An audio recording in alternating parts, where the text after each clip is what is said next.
बच्चों, आज की क्लास में हम आपके साथ डिस्कस करने वाले हैं आज की लेक्चर में ट्रिग्नोमेट्रिक रेशियोज जो होते हैं इनके रेंज के बारे में। रेंज समझते हो ना? तुम्हारी रेंज क्या है? कहने का मतलब अगर आप किसी जॉब के लिए जाते हो, है ना, और आपने तैयारी नहीं किया बढ़िया, तो आप क्या करोगे? रिटर्न तो आपने देने से पहले क्या करोगे कि दलाल पकड़ते हैं लोग। अब थोड़ा कमी आया है इसमें, लेकिन पहले क्या पकड़ते हैं? दलाल, कि ये मेरा रिटर्न सेट कर दे। जैसे आप देख रहे हो ना आजकल नीट में हुआ कितना पंगा हुआ, तो लोग क्या करता है? दलाल सेट करता है। ये दलाल मेरा रिटर्न सेट कर दे और मेरा एडमिशन करवा दे। तो दलाल क्या पूछता है? दलाल पूछता है कि तेरी औकात कितनी है। जनरल लैंग्वेज में हम बोलते हैं औकात, और उसी औकात को हम मैथमेटिक्स के लैंग्वेज में क्या बोलते हैं? रेंज। तेरी रेंज कितनी है बेटा? अबे तू कितने से कितने तक खर्च कर सकता है? रेंज का मतलब ये, चल तेरी मैं सेटिंग करवाता हूँ, नीट में सेटिंग करवाता हूँ, तेरा एडमिशन करवा देता हूँ। तेरी औकात कितनी है? तू कितना देगा? तो तू बोलेगा कि मैं 5 से लेके 7 लाख तक खर्च कर सकता हूँ। That means your range is 5 lakhs to 7 lakhs। आज इसी रेंज पे हमारी चर्चा होने वाली है। हम इसी रेंज पे चर्चा करने वाले हैं कि जो ट्रिग्नोमेट्रिक रेशियोज होते हैं, साइन, कॉस, टेन, कॉट, इनकी औकात कितनी है। ये जो वैल्यू देते हैं ना, तुमने टेबल तो देखा होगा 10th क्लास में कि 0 degree, 30 degree, 45 degree, 60 degree, 90 degree, इतना इतना वैल्यू होता है। तो इनकी औकात कितनी होती है, ये कितना वैल्यू दे सकते हैं और क्यों। रटना कुछ भी नहीं है। आप मैथ्स पढ़ रहे हो और आप अमेजन कोच पे मैथ्स पढ़ रहे हो और राजेश सर से मैथ्स पढ़ रहे हो, तो ना तो एक फार्मूला रटना है, ना एक कंसेप्ट रटना है। हर कंसेप्ट, हर फार्मूले का आपको लॉजिक मिलेगा, रीजन मिलेगा। ऐसा तो क्यों? तो वही आज हम तुम्हारे साथ डिस्कस करने जा रहे हैं कि ट्रिग्नोमेट्रिक रेशियोज जो होते हैं इनका रेंज क्या होता है और क्यों होता है। चलो आओ डिस्कस करते हैं। अब देखो, आपको पता है कि ये जो ट्रिग्नोमेट्रिक रेशियोज है, ट्रिग्नोमेट्रिक रेशियोज, इनका नाम ट्रिग्नोमेट्रिक रेशियोज क्यों पड़ा? और जिसने ट्रिग्नोमेट्री बनाया उसने क्या किया? एक राइट ट्रायंगल फॉर्म किया, है ना, और सबको बताया कि देखो जी, राइट ट्रायंगल में अगर हम इसको थीटा मानते हैं तो इसके सामने की साइड को परपेंडिकुलर बोलेंगे, और दूसरे लेग को दूसरे लेग को बेस बोलेंगे, और ये हाइपोटेन्यूस होगा जो सबसे बड़ा वाला होगा। यानी 90 डिग्री के सामने जो होगा वो क्या होगा? हाइपोटेन्यूस होगा। अब आपने देखा होगा, आपने पढ़ा तो सही कि हाँ, पंडित बद्री प्रसाद हर हर बोले, या पाकिस्तान भूखा प्यासा, हिंदुस्तान हरा भरा, और उससे आपने निकाला साइन थीटा का वैल्यू। ध्यान से सुनते रहो और इस चीज को समझो। समझोगे 10 को सिखाओगे, तुम्हारा नॉलेज और डेवलप होगा। नॉलेज क्या है? ये चिराग है, ये अल्लादीन का चिराग। जितना बांटोगे, रगड़ोगे, उतना बढ़िया काम करेगा ये। ऐसे टच करते ही जीन निकल जाएगा, बोलेगा मेरे आका क्या चाहिए। और अगर सोचोगे यार क्यों किसी को बताऊं, फीस मैं देता हूं, मेरे पास ही नॉलेज रहे, तो जीन नहीं निकलेगा। फिर तो तुम्हें वो बर्तन मांजने वाला आता नहीं है, मेटल वाला, उससे रगड़ना पड़ेगा, तब निकलेगा जीन। कहेगा हाँ आका कितने देर से रगड़ रहे हो? 2 घंटे से। आ गया, बोलो क्या चाहिए। ये नहीं चाहिए, यहाँ पे आपको समय नहीं है, समय आपके पास कम है और सीखना ज्यादा है। तो यहाँ देखो, साइन थीटा क्या होता है? P/H। ये आप में से हर बच्चे को पता होगा कि राइट एंगल ट्रायंगल का जो हाइट होता है, सॉरी हाइपोटेन्यूस होता है, ये सबसे बड़ा होता है। और परपेंडिकुलर और बेस में कोई भी बड़ा छोटा हो सकता है, ये हम नहीं बता सकते। कभी परपेंडिकुलर बड़ा, कभी बेस बड़ा। ओके ना? यानी हाइपोटेन्यूस सबसे बड़ा होता है। अच्छा, इतना तो तुम लोगों ने चौथी क्लास में सीखा होगा कि कोई फ्रैक्शन मैंने लिख दिया 2/5, अगर न्यूमरेटर कम है, डिनोमिनेटर ज्यादा है, न्यूमरेटर कम है, डिनोमिनेटर ज्यादा है, इसका मतलब ये 1 से कम है। जानते हो कि नहीं जानते हो? अगर इसको डिवाइड करोगे तो 40 पैसा आएगा। 40 पैसा, 2 रुपये को 5 से डिवाइड करना है, 5 आदमी बांटना है, कितना आएगा? 40 पैसा। लेकिन अगर न्यूमरेटर ज्यादा हो और डिनोमिनेटर कम हो, तो आपने 5 रुपये को 2 आदमी में बांटा ना, तब तो 2.5 रुपया आएगा। इसका मतलब ये तो 1 से ज्यादा होगा। इतनी छोटी बात तो लगभग सबको पता होनी चाहिए कि न्यूमरेटर कम डिनोमिनेटर ज्यादा तो 1 से कम, न्यूमरेटर ज्यादा डिनोमिनेटर कम तो 1 से बड़ा। यहां तक ठीक है। अब एक बात बताओ, साइन थीटा का तुमने फॉर्मूला लिखा P/H। अब मेरे को ये बता दो कि P और H में बड़ा कौन होता है? H बड़ा होता है, P छोटा होता है। तो तुम ये बात जानते हो कि P छोटा होता है H से। हाँ ज्योति, और अगर हम H को इधर लाते हैं तो P/H छोटा होगा किससे? 1 से होगा ना। और P/H किसका वैल्यू है? साइन थीटा का, यानी साइन थीटा का वैल्यू 1 से कम होगा। पता चल गया इसकी औकात? अरे इसकी औकात पता चली कि नहीं?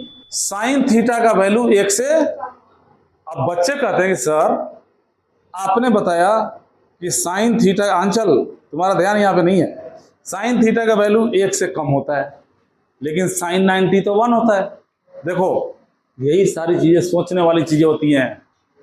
अरे कॉम्पिटिटिव एग्जाम के जो क्वेश्चंस होते हैं वो ऐसा थोड़ा ना कि हाँ दूसरे ग्रह मंगल ग्रह से मंगा के क्वेश्चन डाल दिया, लो पृथ्वी वाले ग्रह से किसी से होगा ही नहीं, ऐसा कुछ नहीं होता है। हर टॉपिक के जड़ में जाओ। मैथ्स अगर पढ़ रहे हो तो हर टॉपिक के जड़ में जाओ, ऐसा है तो क्यों है। अब अभी तुम लोग 10th से आए हो तो इतना दिमाग विकसित नहीं, अभी 11th जस्ट आए हो, लेकिन ये आपको अपने स्कूल में टीचर से भी पूछना चाहिए। और जो टीचर ना बताए समझ जाना कि वो पाप कर रहे हो। मैथ्स पढ़ाने वाला कोई भी ठीक ठाक टीचर होगा, उससे अगर कोई भी फॉर्म लॉजिक पूछोगे वो बताएगा। अब ये मत पूछ लेना कि एंगल को थीटा क्यों माना, इसका आप दीजिए प्रूफ करके बताइए, ये तो बेवकूफ़ी हो गई ना। तुम पूछोगे कि हाँ एंगल को थीटा क्यों माना बताइए, तुम कहोगे ये एच को टेढ़ा मेढ़ा क्यों लिख दिया बताइए, ये सब नहीं, लॉजिकल क्वेश्चन पूछोगे। तो यहां देखो, अब इतना तो पता चल गया कि साइन थीटा 1 से कम होगा, 1 से ज्यादा तो कभी होने का सवाल ही नहीं है। ओके है। लेकिन अब सवाल ये उठता है कि 1 क्यों हो जाता है, साइन थीटा 1 क्यों हो जाता है। तो तुमने ये पढ़ा होगा कि साइन 90 यानी π/2 का वैल्यू 1 होता है, साइन 90 का वैल्यू 1 होता है। अब एक बात बताओ, एक 90 यहां पे और एक 90 यहां पे, सोचना क्या एक ट्रायंगल में 2 90 पॉसिबल है? ट्रायंगल के तीनों एंगल का सम कितना होता है? अब यही दोनों 90 हो गया तो ये कहां जाएगा? कुछ तो होगा, ये तो पॉसिबल ही नहीं है ना। अब साइन 91 होता है ना, यानी ये थीटा कितना हो गया? 90 थीटा कितना हो गया? अब इसको कहानी की तरह समझो कि एक खंबा हमने यहां पे गाड़ दिया है और इस खंबे के ऊपर से एक रबर की रस्सी बांध दिया। एंगल यहां पे बन रहा था 40 डिग्री, हमें इस एंगल को करना है 90 डिग्री। सोचते रहो। तो हम क्या करेंगे, ये जहां गाड़ दिया, जहां ठोक दिया इसको, यहां से अब खिसकाना शुरू करेंगे। अब यहां आ गया, जब यहां आ गया तो ये एंगल कितना बन गया? पहले अगर 75 था तो घट के बढ़ के ये हो गया 80 डिग्री। अब थोड़ा और आगे करो, क्योंकि हमें इस थीटा को कितना बनाना है? 90 बनाना है, तभी तो साइन 90 का वैल्यू आएगा। तो ये 80 डिग्री है, अब थोड़ा आगे बढ़ाया तो ये 85 हुआ। 90 कब होगा जरा सोचना, कनिका कब होगा 90? जब ये खिसकते खिसकते यहां पे आ जाएगा तब ये थीटा क्या होगा? 90 होगा। और जब ये खिसक के यहां पे आ गया तो ये परपेंडिकुलर और हाइपोटेन्यूज दोनों बराबर हो गया कि नहीं हो गया, ये बताओ। ऐसी कंडीशन में ये बेस क्या हो जाएगा? ये बेस तो 0 हो गया, यानी यहाँ पे P और H दोनों बराबर हो गया। और जब P और H बराबर हो गया, ये भी 20 ये भी 20, ये भी 15 ये भी 15, ये भी 13 ये भी 13, तो कटेगा कि नहीं कटेगा? किसी का इंतजार करेगा? तो ये कट जाएगा और कट के क्या आएगा?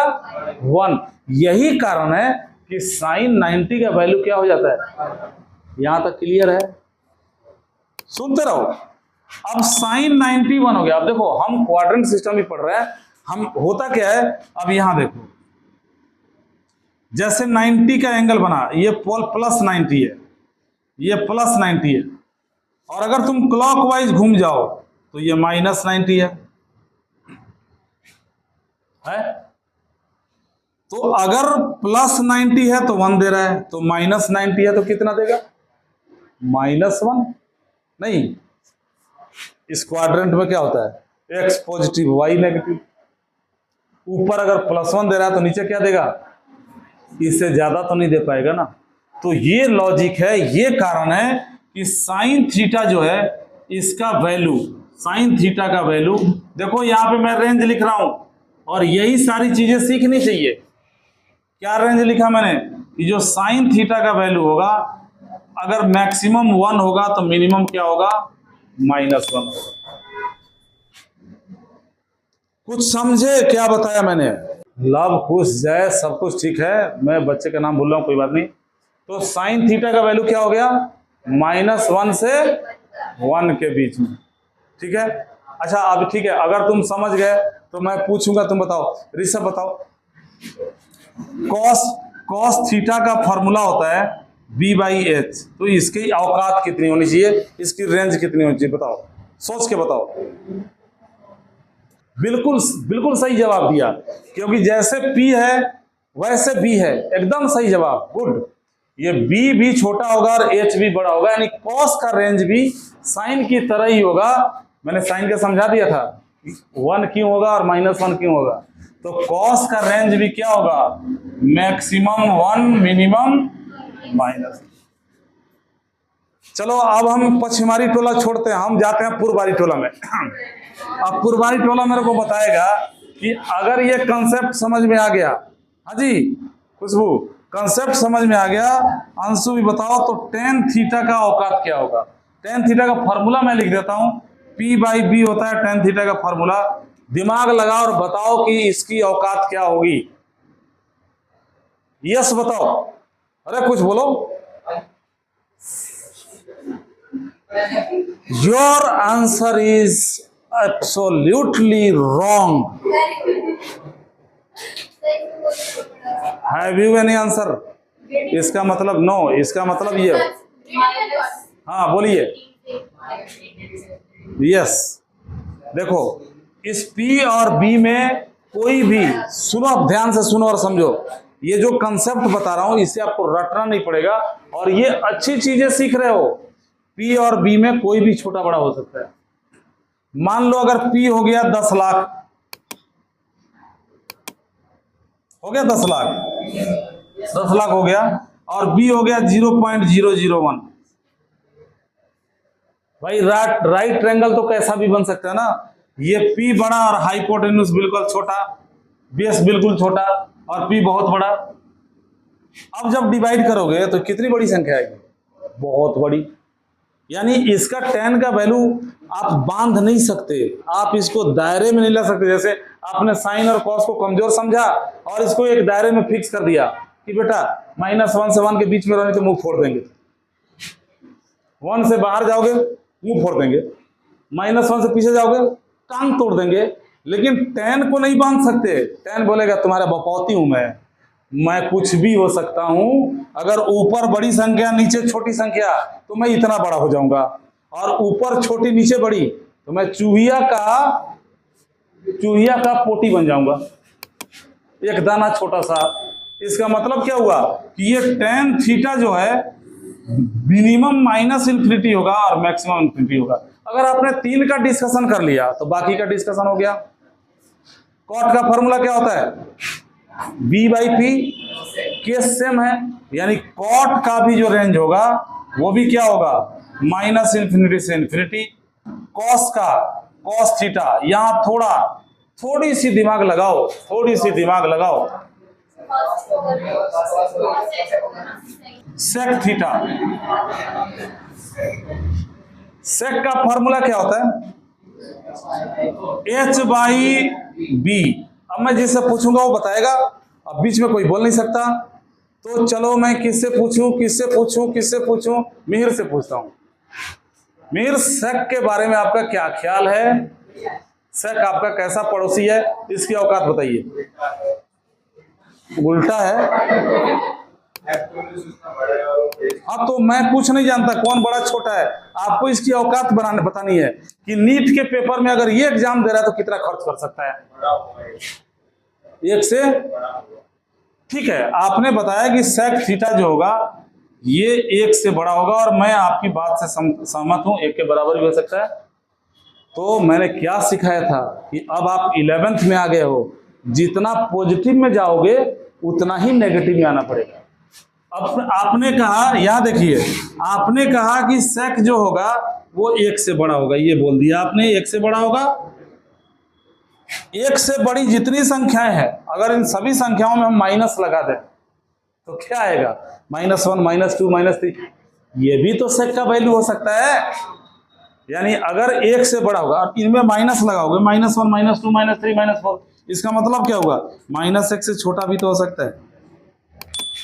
-1, -2, -3 क्या होता है?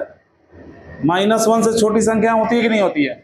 यानी सेक का वैल्यू अगर एक से बड़ा होगा तो इसी सेक का वैल्यू जो है -1 से छोटा भी होगा। ये रेंज हो गया सेक का। हाँ बच्चों सुनो, ध्यान से सुनो, अगर सेक का वैल्यू 1 से बड़ा होगा तो सेक का वैल्यू -1 से छोटा होगा।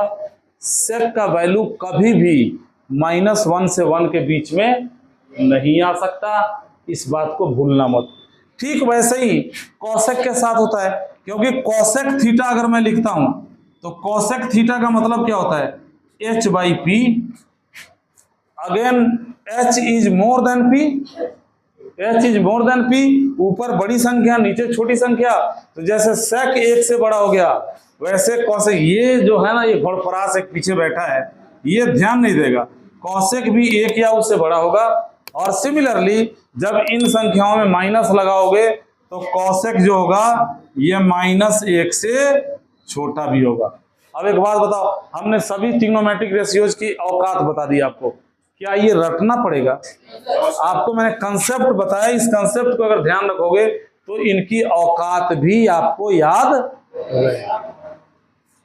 अब हम आगे बढ़ेंगे और अगले लेक्चर में आपको बताते हैं कि जो इनफाइनाइट फार्मूले हैं क्वाड्रेंट सिस्टम के, उनको कैसे बनाया जाता है, उन फार्मूलों को बनाने का तरीका क्या होता है। ओके, शॉर्ट ब्रेक के बाद फिर मिलते हैं।